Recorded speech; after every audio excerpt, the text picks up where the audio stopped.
Waalaikumsalam warahmatullahi wabarakatuh. Alhamdulillahirabbil alamin wal 'aqibatu lil muttaqin wala 'udwana illa 'alal zalimin. Wassalatu wassalamu ala asyrafil anbiya'i wal mursalin nabiyyina wa habibina wa sayyidina Muhammadin wa ala alihi wa sahbihi ajma'in. Allahumma la ilma lana illa ma 'allamtana wa 'allimna ma yanfa'una. Allahumma ij'al ma nata'allamuhu hujjatan lana la 'alaina. Amma ba'd, fa ma'asyiral muslimat rahimakumullah, ibu-ibu yang dirahmati Allah Subhanahu wa taala. Kita membuka dengan memuji Allah dengan ucapan kita alhamdulillah atas kesempurnaannya. Alhamdulillah atas kesempurnaan dari nama-namanya yang husna, dari sifat-sifatnya yang mulia, dari hukum-hukumnya yang penuh dengan keadilan, dari ketetapannya yang penuh dengan hikmah. Alhamdulillah atas kesempurnaannya, dan alhamdulillah atas kebaikan-kebaikannya, kebaikan-kebaikan Allah yang terus Allah limpahkan kepada hamba-hambanya, kebaikan yang tidak pernah berhenti, yang datang silih berganti. Dan pada pagi hari ini atau siang hari ini Allah Subhanahu wa taala memberikan kebaikan yang besar kepada kita semuanya sehingga bisa berada di majelis ilmu. Kita memohon kepada Allah Subhanahu wa taala mudah-mudahan majelis kita Allah jadikan sebagai majelis yang diberkahi olehnya. Amin. Ibu-ibu yang dirahmati Allah Subhanahu wa taala, telah dimaklumi bersama bahwa Allah Subhanahu wa taala melebihkan sebagian waktu dari sebagian waktu yang lainnya. Allah melebihkan bulan Ramadan lebih utama dari bulan-bulan yang lainnya. Allah lebihkan Lailatul Qadar, malam Qadar, lebih utama dari seluruh malam-malam yang dilalui dalam kehidupan di dunia. Allah melebihkan Yaum Arafah, hari Arafah. Allah lebihkan dari hari-hari yang lainnya dalam kehidupan kita dalam satu tahun. Allah lebihkan juga hari Jumat sebagai hari yang paling mulia dari hari-hari yang ada dalam satu pekan. Dan demikianlah sebagaimana Allah beritakan bahwa Allah menciptakan hamba-hambanya dan Allah memilih dari hamba-hambanya yang Allah kehendaki untuk Allah lebihkan dari yang lainnya.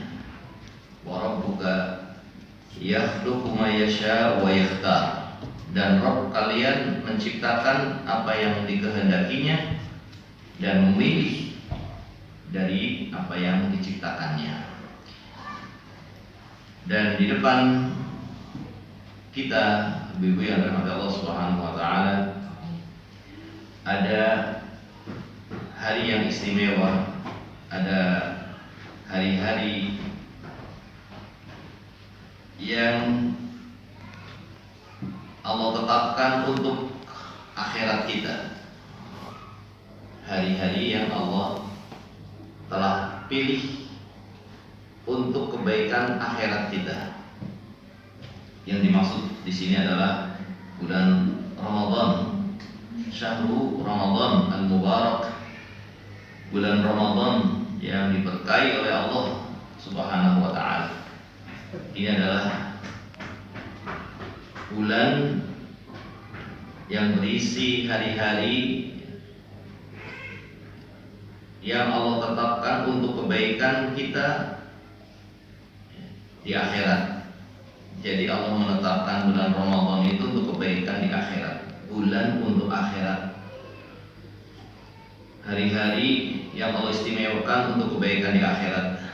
Allah wajibkan untuk berpuasa pada hari-hari tersebut, dan Allah sunnahkan melalui Rasulnya Shallallahu Alaihi Wasallam untuk salat tarawih pada malamnya. Allah Subhanahu Wa Taala berfirman, Ya ayyuhalladzina amanu kutiba alaikumusiyam kama kutiba ala alladzina min qablikum la'allakum tattaqun. Allah menginginkan dari puasa yang diwajibkan di bulan Ramadan ini agar kita meraih ketakwaan, menjadi orang-orang yang bertakwa, dan betapa butuhnya kita kepada ketakwaan kepada Allah Subhanahu wa taala. Maka disyariatkannya puasa ini adalah kebaikan Allah, kebaikan Allah Subhanahu wa taala kepada hamba-hambanya. Maka hendaknya kita berbahagia mendapatkan kebaikan ini, karena kita yang butuh kebaikan, kita yang butuh berpuasa untuk mendapatkan kebaikan. Begitu pula Allah tetapkan bulan Ramadan sebagai bulan untuk akhirat, maka kita pun berbahagia karena kita butuh kebaikan untuk akhirat kita, untuk kehidupan yang abadi, di mana orang yang masuk surga itu akan diucapkan kepada mereka, ya ahlal jannah, wahai penghuni surga, innalakum antasihhu fala tamutu abada, kalian akan sehat di dalam surga, fala tasqamu abada, dan tidak akan pernah sakit selamanya. Sakit yang dikhawatirkan di dunia, sehingga orang berusaha menjaga dirinya dengan pola makannya, dengan berbagai upayanya supaya tidak terkena sakit.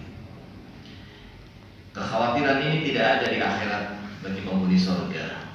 Mereka tidak akan pernah sakit selamanya, dan akan dikatakan kepada mereka, innalakum an tashibu wala tahramu abada, kalian akan menjadi orang yang muda selamanya dan tidak akan pernah tua selamanya.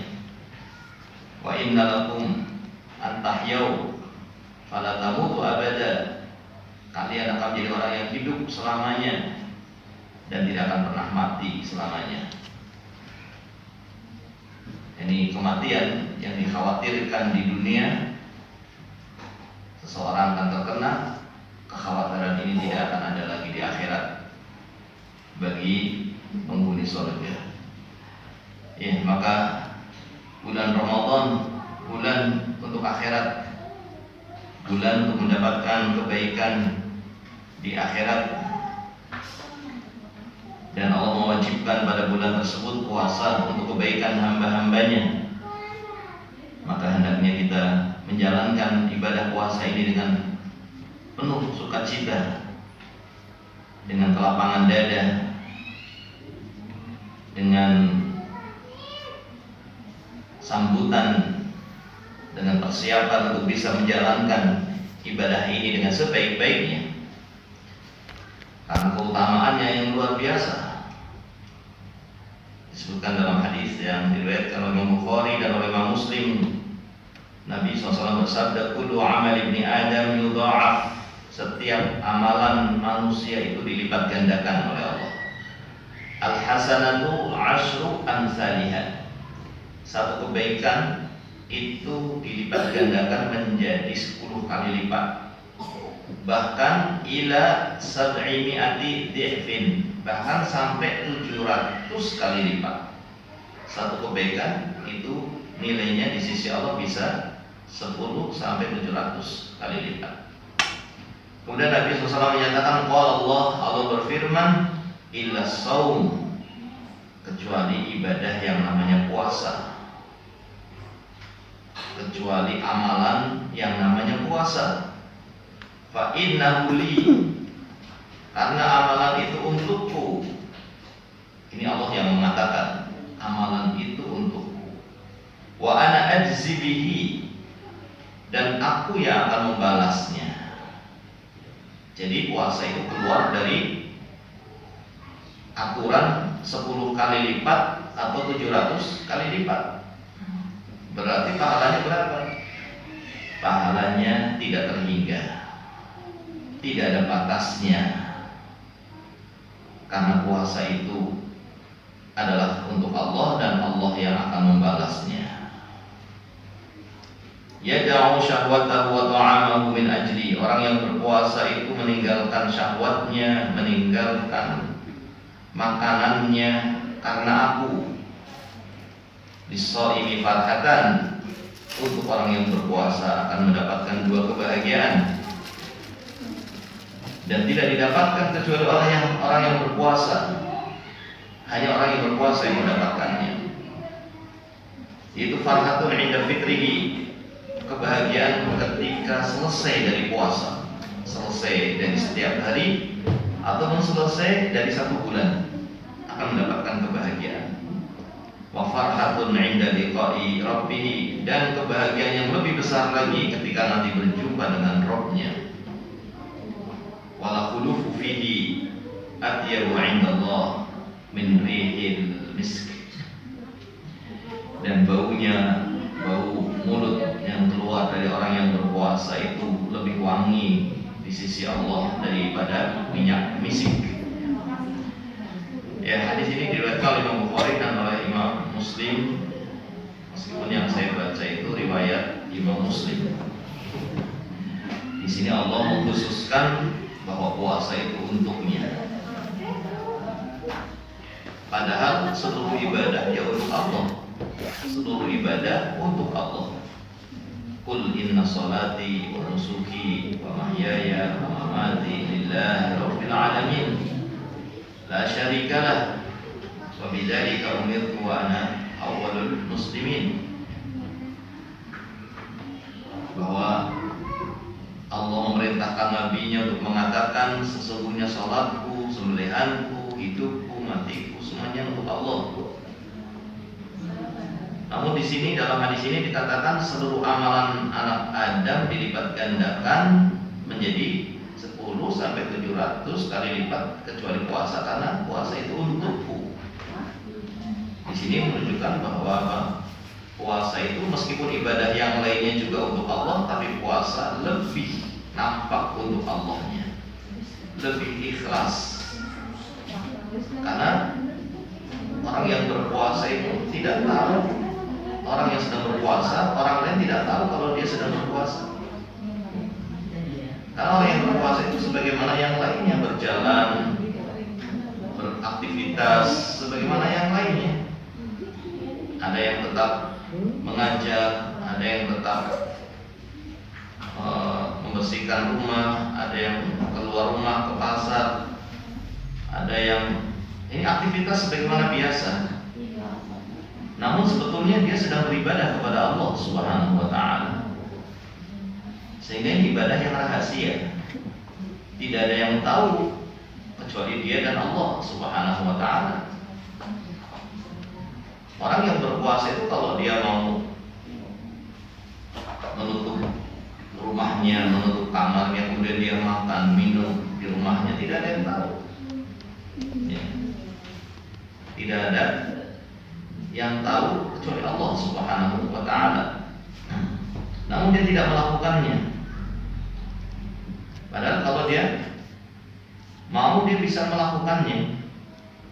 Dia bisa melakukannya, makan tanpa diketahui oleh yang lainnya, tapi dia tidak mau melakukannya karena dia orang yang melakukannya karena Allah Subhanahu wa ta'ala. Sehingga ibadah puasa itu lebih nampak keikhlasannya, rahasia antara dia dengan Allah Subhanahu wa taala. Ada juga yang mengartikan puasa itu untuk Allah, karena puasa itu termasuk ibadah yang tidak bisa diambil untuk orang lain. Ini kita tahu bahwa nanti ada kisos pada hari kiamat, orang yang berbuat zalim akan diambil kebaikannya dan diberikan kepada orang yang dizalimi. Nah, di sini dikecualikan puasa. Puasa itu untuk Allah, tidak bisa diberikan untuk manusia sebagai kisos menggantikan kezaliman yang dia lakukan pada orang lain. Ya, maka ini nampak ya tentang keutamaan dari puasa yang sangat besar. Bahkan nanti di Jannah ada pintu khusus untuk orang yang berpuasa, sebagaimana pintu khusus untuk orang-orang yang melakukan ibadah yang lainnya. Tapi untuk puasa namanya itu bukan ibadahnya, namanya bukan ibadah puasanya. Beda dengan orang yang ahli sholat, orang yang banyak melakukan sholat, yang menjalankan sholat dengan sungguh-sungguh, dengan terus-menerus istiqomah, baik sholat wajib maupun sholat sunnahnya dia istiqomah, maka akan dipanggil melalui pintu sholat. Orang yang berjihad akan dipanggil melalui pintu jihad. Orang yang bersedekah akan dipanggil melalui pintu sedekah untuk masuk ke dalam surga. Orang yang banyak berpuasa akan dipanggil melalui pintu namanya Ar-Rayyan. Namanya Ar-Rayyan, bukan pintu puasa tapi pintu Ar-Rayyan.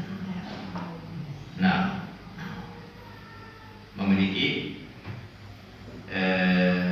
kelebihan dari ibadah yang lainnya, sehingga namanya itu bukan dengan nama ibadahnya, tapi pintu Rayyan. Rayyan itu hilang hausnya, segar karena minum setelah lapar, minum setelah haus, makan setelah lapar. Ya, maka Allah membalas dengan kesegaran badan ya, setelah minum, sehingga nama pintu untuk orang yang banyak berpuasa itu bukan pintu puasa tapi pintu Ar-Rayyan, karena dia merasakan kesegaran yang setelah haus yang dialami dari puasanya. Ya, Ibu rahmat Allah Subhanahu wa taala, yang perlu diketahui sebagai bekal untuk berpuasa adalah kita harus tahu hakikat dari puasa.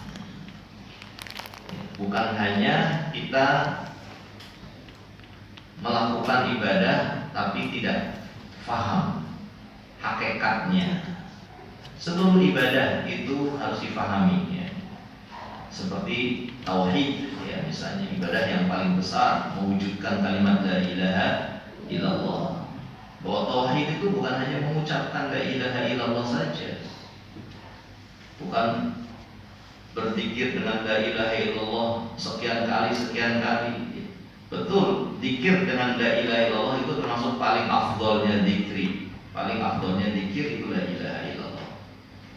Tapi apa artinya la ilaha illallah yang diucapkan sekian kali namun dia tidak paham maksudnya, dia tidak ngerti hakikatnya, sehingga dia mengucapkan tapi perbuatannya melanggar apa yang diucapkannya. Dia mengucapkan la ilaha illallah tapi ternyata dia orang yang berbuat kesyirikan. Dia melakukan kesyirikan. Dia mengucapkan la ilaha illallah tapi dia tidak memperbaiki hatinya untuk selalu ikhlas. Padahal la ilaha illallah itu artinya ikhlas. Hakikatnya adalah ikhlas, memurnikan ibadah hanya untuk Allah Subhanahu wa ta'ala. Sehingga orang yang mengucapkan la ilaha illallah ini selalu takut dari kesyirikan, selalu khawatir akan terjatuh kepada kesyirikan. Tidak hilang di dalam hatinya takut dari kesyirikan hingga ajal mendatanginya. Ini hakikat dari la ilaha illallah, yaitu keikhlasan dalam beribadah dan meninggalkan kesyirikan, membenci kesyirikan, membenci orang-orang yang berbuat kesyirikan. Ibadah yang lainnya, sholat, apa hakikatnya? Ya. Hakikatnya sholat adalah menghadap Allah, namun dengan ketentuan yang berupa ucapan-ucapan yang khusus, gerakan-gerakan yang khusus, namun dia melakukannya dalam rangka menghadap Allah Subhanahu wa ta'ala. Sehingga dia harus pelajari betul ucapan-ucapan yang harus diucapkan dalam sholat. Dia harus ngerti betul gerakan-gerakan yang harus dilakukan dalam sholat. Dia harus mengetahui syarat-syaratnya sholat, rukun-rukunnya sholat, yang alhamdulillah sebagian sudah kita sampaikan dalam pertemuan kajian dahulu ya, dari kitab Ad-Durus Al-Muhimmah di Amatil Ummah tentang syarat-syarat sholat, rukun-rukun sholat ya, sunnah-sunnahnya sholat untuk menyempurnakan sholat. Ini harus diketahui supaya dia bisa menjalankan ibadah sholat sebagaimana perintah Allah, yaitu ditegakkan. Namun belum cukup, karena maksud dari sholat adalah menghadap Allah. Sehingga dia harus memahami bahwa ketika dia mengucapkan Allahu Akbar, ketika dia rukuk, ketika dia sujud, ketika dia berdiri, itu dalam rangka sedang menghadap Allah. Sehingga hatinya itu ya menuju kepada Allah, bukan kemudian dia melakukan gerakan-gerakan sholat, tapi hatinya dari sejak Allahu Akbar sampai menjelang salam, hatinya pergi kemana-mana. Hatinya di pasar, hatinya di sawah, hatinya di mungkin sampai luar negeri bahkan. Di mana dia menghadap Allahnya? Menghadap Allahnya di mana itu? Lalu bagaimana? Apakah dia akan dapat pahala? Bisa jadi tidak dapat pahala. Sholatnya sah, tapi pahalanya tidak ada. Maka begitu pula puasa. Puasa itu ada hakikatnya. Hakikatnya puasa, setelah kita mengetahui apa itu puasa, yaitu meninggalkan atau menahan diri dalam rangka mendekatkan diri kepada Allah, menahan diri dari makan, menahan diri dari minum, menahan diri dari hal-hal yang membatalkan puasa dari terbit fajar hingga tenggelam matahari. Ini definisi puasa. Ini harus diwujudkan supaya puasanya sah, yaitu menahan diri dari sejak terbit fajar dalam rangka mendekatkan diri kepada Allah dari makan, dari minum, dan dari hal-hal yang membatalkan puasanya sampai tenggelamnya matahari. Maka puasa ini akan sah kalau sudah diwujudkan sebagaimana maksudnya. Namun perlu diketahui juga hakikat dari puasa itu adalah meninggalkan yang haram. Meninggalkan yang haram. Bahkan meninggalkan yang haram itu sebetulnya perkara yang Allah wajibkan di luar puasa. Jadi kalau di luar puasa kita tidak boleh melakukan yang haram, terjatuh kepada perbuatan yang haram, maka pada saat puasa mestinya lebih menahan diri, menjaga diri dari terjatuh kepada yang haram. Adapun menjaga diri dari makan, dari minum, menahan diri dari makan, minum, dan yang membatalkan puasa itu hanya di bulan Ramadan saja. Yang wajib itu hanya di bulan Ramadan. Menahan dari makan, minum, dan yang membatalkan puasa dari terbit fajar sampai tenggelam matahari itu wajibnya hanya di bulan Ramadan. Ya. Adapun meninggalkan yang haram itu wajibnya sepanjang usia kita, selama hidup kita, termasuk ketika sedang berpuasa tentunya. Bahkan tentunya ketika berpuasa lebih menahan diri dari yang haram. Kenapa? Supaya puasanya diterima dengan pahala yang sempurna. Karena ada orang yang berpuasa sebagaimana sabda Nabi sallallahu alaihi wasallam, "Rubba shaimin", bisa jadi orang yang berpuasa hadduhu min siyamihi al-ju' wal 'atash. Yang didapatkan dari puasanya adalah hanya lapar dan dahaga. Puasanya sah. Sebagaimana tadi salatnya sah. Tapi dapat pahala apa tidak? Bisa jadi tidak dapat pahala, karena dia tidak menjaga dari yang haram. Allah telah memberikan kepada kita mata, nikmat yang sangat besar, dan Allah mengharamkan bagi kita untuk menggunakan matanya pada hal yang haram. Allah memberikan kepada kita lisan, dan Allah melarang kita menggunakan lisannya untuk hal yang haram. Allah Subhanahu wa ta'ala memberikan kepada kita telinga, tangan, kaki, kemaluan. Itu semuanya nikmat yang Allah berikan kepada kita harus digunakan pada hal-hal yang halal. Digunakan pada hal yang haram ini dilarang dalam kehidupan kita di dunia, seumur hidup kita di dunia. Nah, ketika sedang berpuasa tentunya ini hal yang harus lebih dijaga. Bagaimana sedang beribadah masih melakukan yang haram. Dan keadaan setiap orang dalam berpuasa berbeda-beda. Oleh karena itu pada setiap malam itu ada malaikat yang memanggil. Ya. Sebagaimana diberitakan oleh Nabi kita Muhammad SAW, setiap malam itu ada malaikat yang mengatakan, ya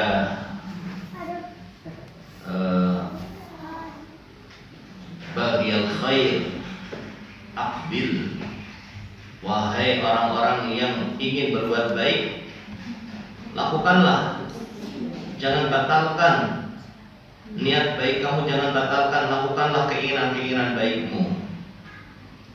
Dan di sana juga malaikat mengatakan, wa ya baghiyasy syarr, dan orang-orang yang ingin berbuat jelek, aksir, berhentilah, tahanlah, jangan engkau lakukan keinginan jelekmu. Ini setiap malam, dari malam pertama hingga malam yang terakhir di bulan Ramadan. Nah, ibu-ibu pernah mendengar atau tidak? Di langit itu ada yang memanggil seperti itu. Ya tentu tidak ada yang mendengar. Kita pun juga tidak pernah mendengar. Tetapi ini berita dari Nabi SAW, maka seolah-olah kita mendengar. Untuk kita tidak menghentikan atau tidak membatalkan keinginan baik kita, dan untuk kita membatalkan keinginan jelek. Karena ada orang yang ketika di bulan Ramadan itu keinginan baiknya luar biasa, ingin meningkatkan ibadahnya, ingin meningkatkan berbagai macam jenis ibadah di bulan Ramadan. Bahkan ada yang sengaja, nanti saya akan manfaatkan sedekah saya di momen Ramadan.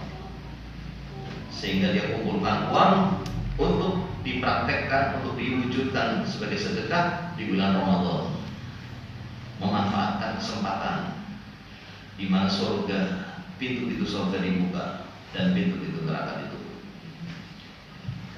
di mana ibadah itu dilipat gandakan pahalanya di bulan itu.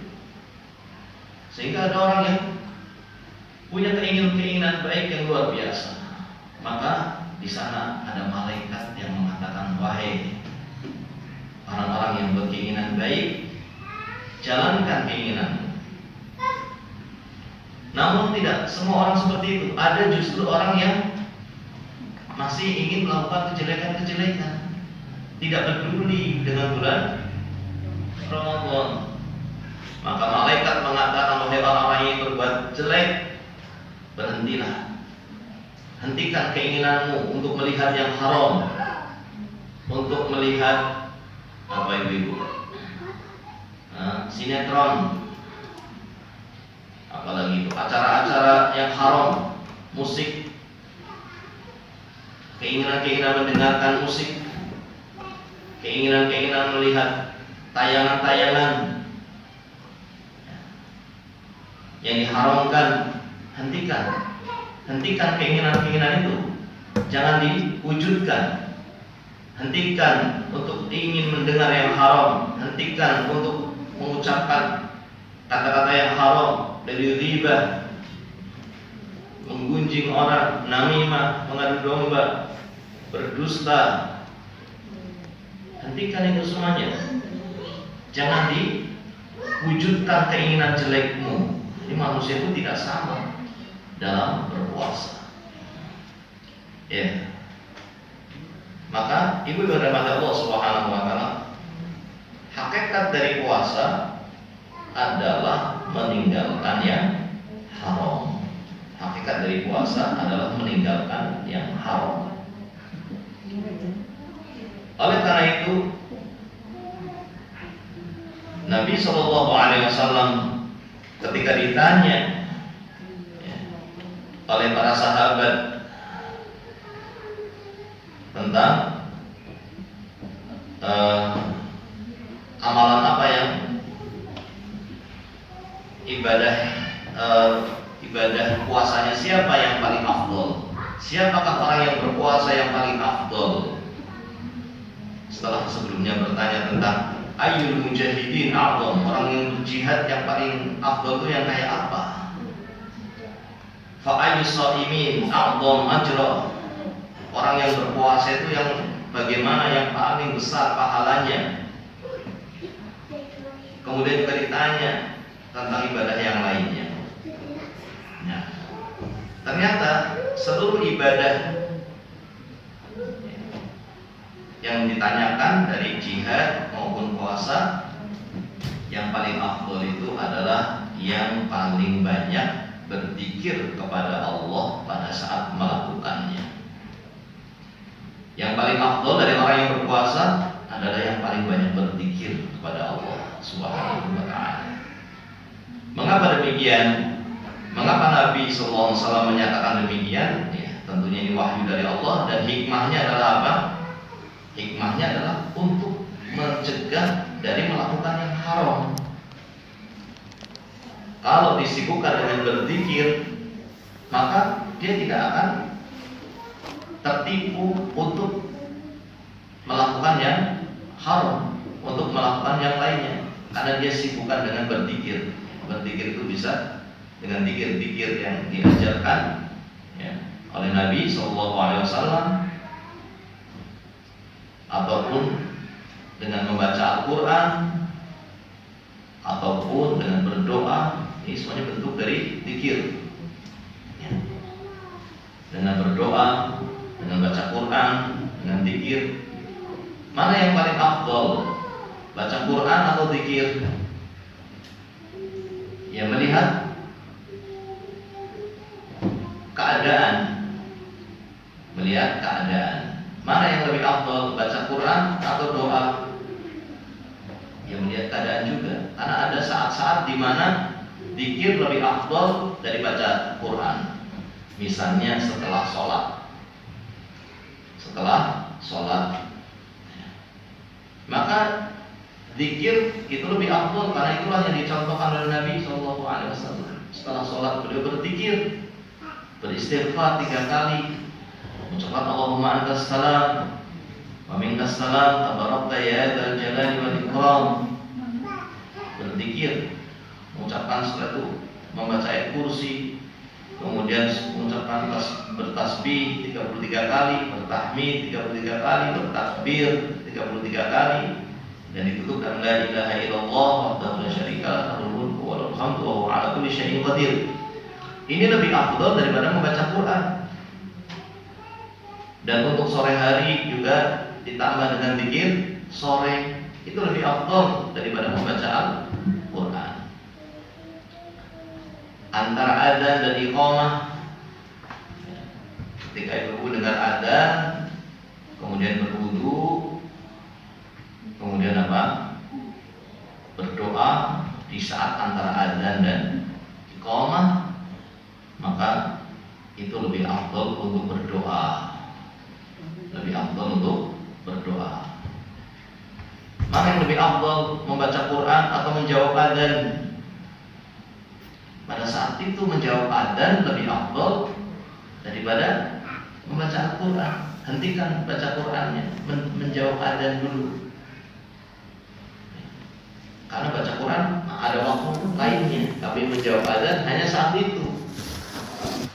Zikir setelah sholat hanya saat itu, baca Quran ada waktu lainnya. Ya. Ada waktu yang lebih afdal untuk doa, ada waktu yang lebih afdal untuk zikir, dan ada waktu yang lebih afdal untuk membaca Al-Quran.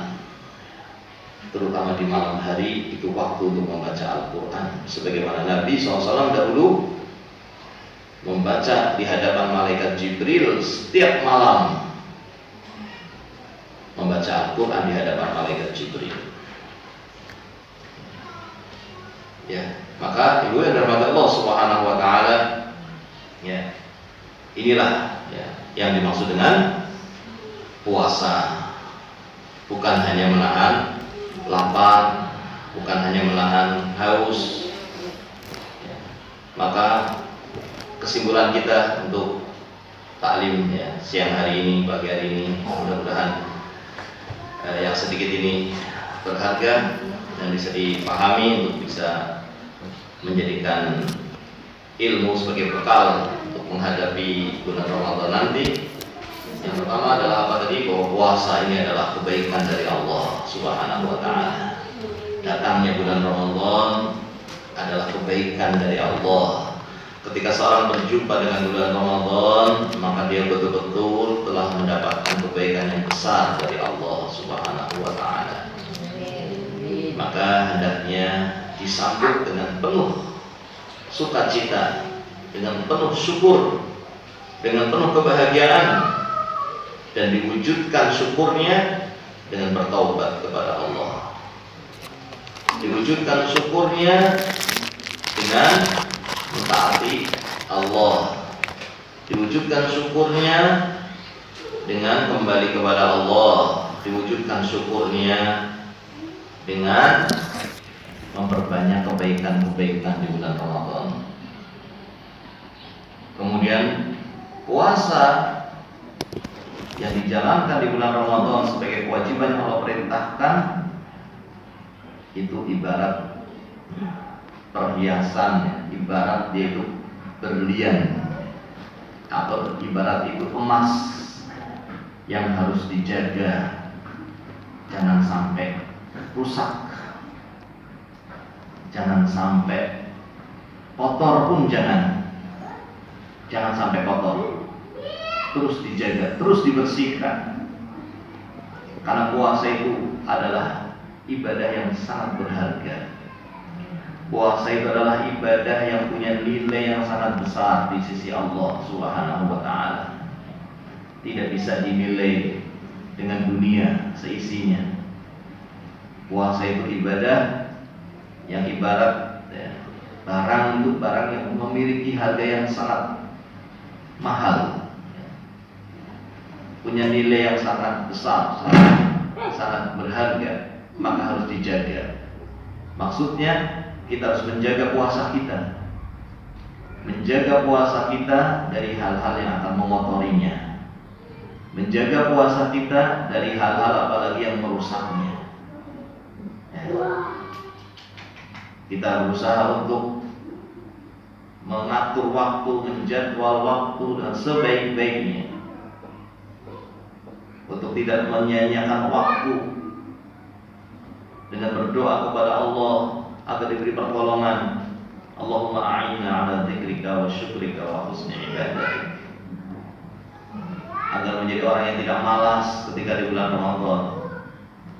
Kemudian juga menjaga dari hal-hal yang haram, supaya puasanya sebagai ibadah yang sangat berharga tadi betul-betul memiliki nilai yang tinggi, tidak kotor, tidak dikotori oleh maksiat, tidak dikotori oleh dosa mata, tidak dikotori oleh dosa telinga, tidak dikotori oleh dosa lisan,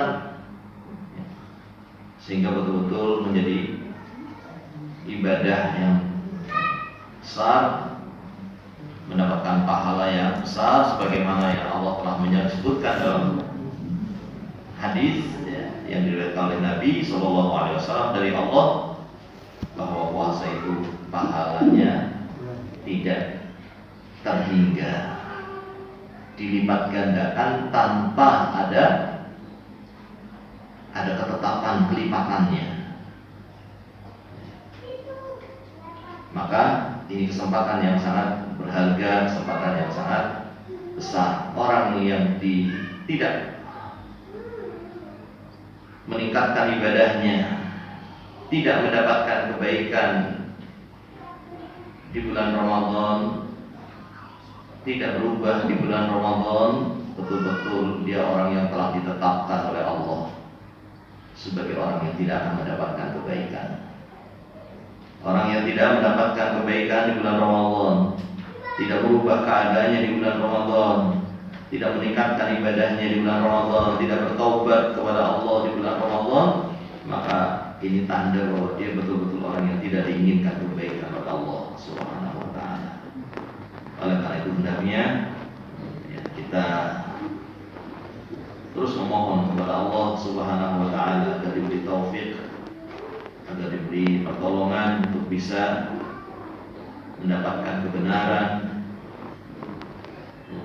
mendapatkan ilmu yang bermanfaat, sehingga merubah dan memperbaiki agama kita.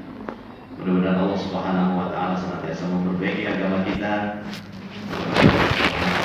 senantiasa memberikan kebaikan untuk dunia kita, memberikan kebaikan untuk akhirat kita. Mudah-mudahan Allah Subhanahu wa taala mengampuni dosa-dosa kita semuanya, dosa-dosa orang tua kita, dosa-dosa keluarga kita. Mudah-mudahan Allah Subhanahu wa taala mengampuni dosa-dosa guru-guru kita, para masyayikh kita, dosa-dosa seluruh kaum muslimin, baik yang masih hidup maupun yang telah meninggal dunia. Wallahu ta'ala a'lam bishawab. Subhanallahumma wa bihamdika, asyhadu an la ilaha illa anta, astaghfiruka wa atubu ilaik. Assalamualaikum warahmatullahi wabarakatuh.